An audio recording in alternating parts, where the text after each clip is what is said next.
Basta kay Sir Rojan, ibang klase. Let's go! Okay, welcome ulit sa ating klase. Sa video na to, pag-uusapan natin ang Article 1227.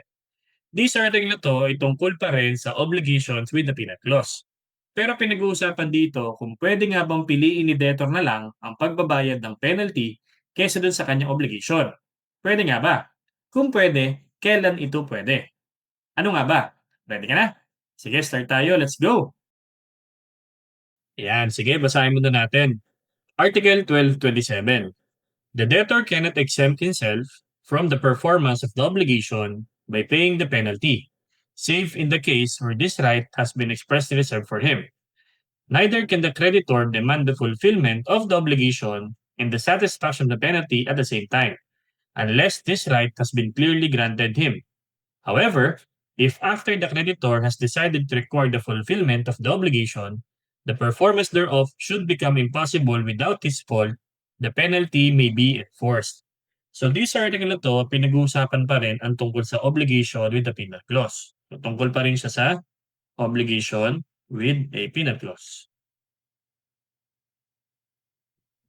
Yan. So, pero ang specific discussion dito ay tungkol sa kung pwede nga bang piliin na lang ni creditor or ni debtor yung pagbabayad ng penalty instead of the performance of the obligation. General rule, the debtor cannot exempt himself. The debtor cannot exempt himself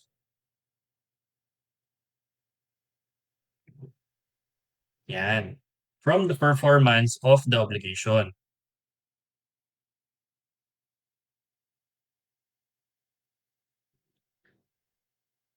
Kumbaga, hindi niya pwedeng piliin na lang kasi baka hindi niya talaga gawin eh. Kumbaga baka sadyain niya. O sige, bayaran ko na lang yung penalty. Okay? So, hindi pwede yon by just paying the penalty. Yan. So, general rule, the debtor cannot exempt himself from the performance of the obligation by just paying the penalty. Okay? Na napagkasunduan. Except, okay, exception do sa ating general rule, okay, kung halimbawa yung right na yon ay naka-reserve para sa kanya. Okay? So, save in the case where the right has been, okay, expressly, okay, reserved for him.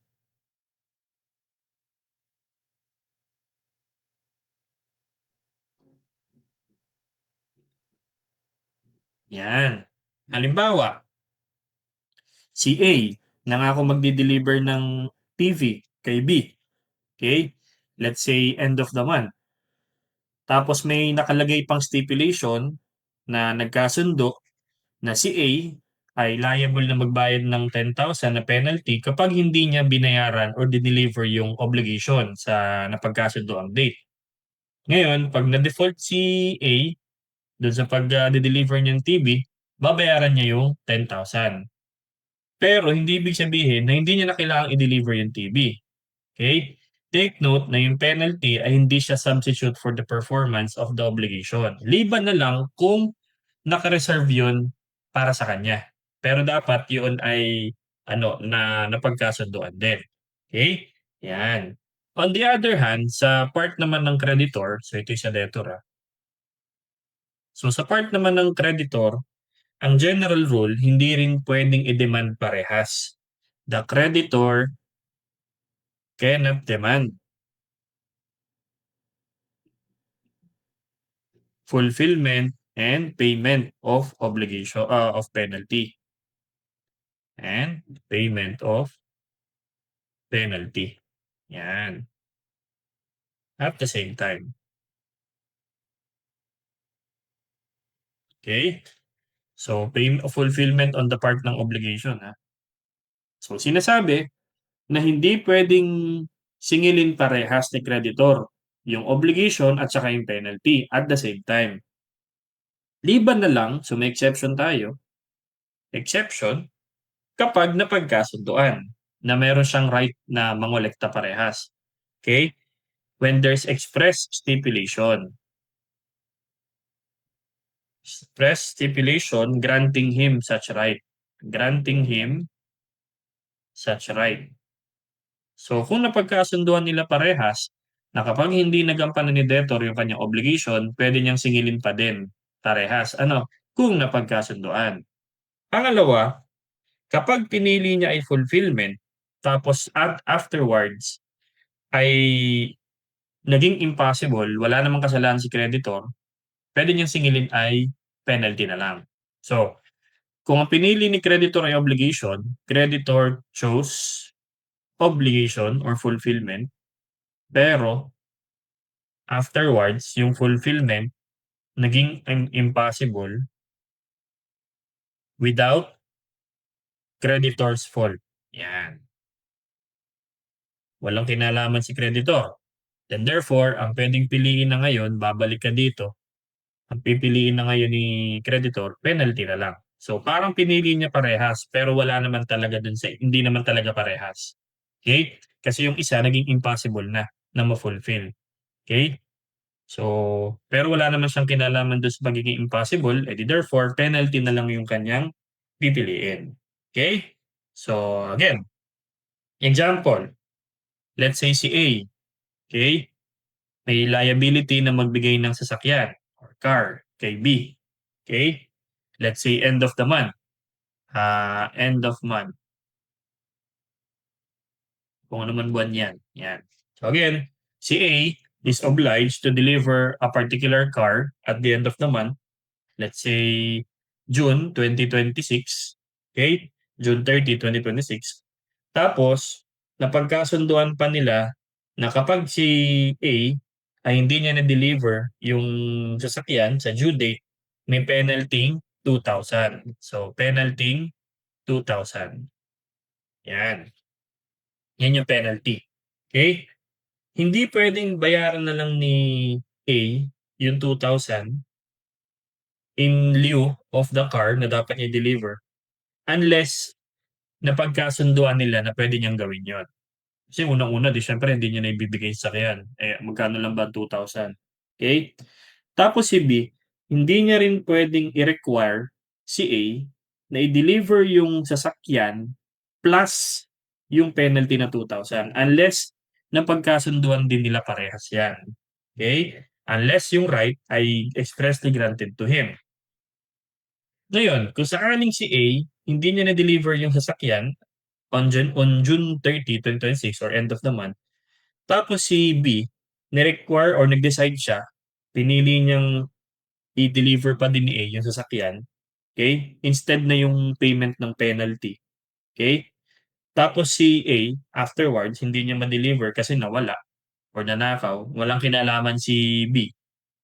Eh di, pwede niyang i-demand yung payment of penalty na 2,000. Okay? Yan.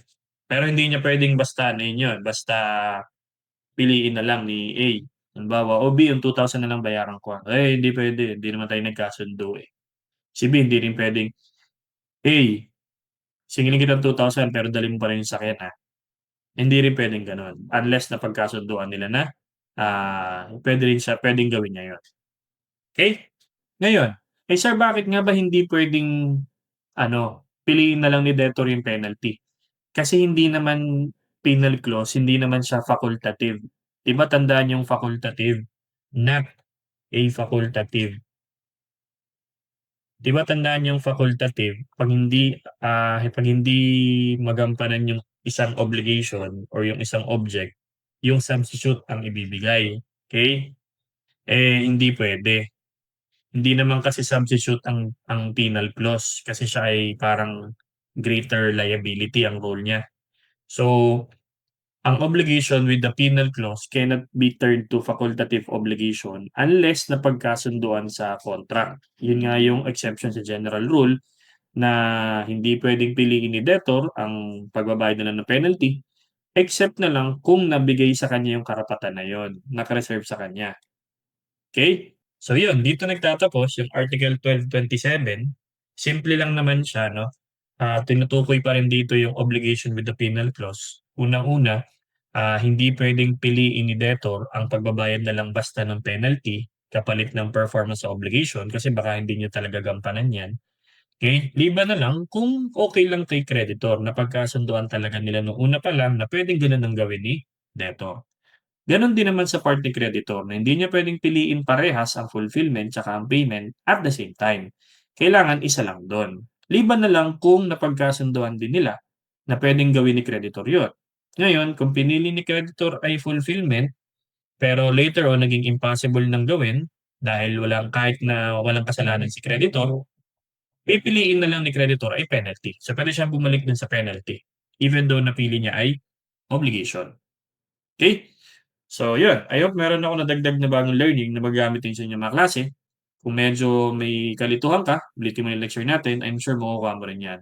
And like ko sinasabi sa inyo, mag-aaral kayo mabuti, mag-ingat palagi at laging tatandaan, ibang klase ka. Bye-bye!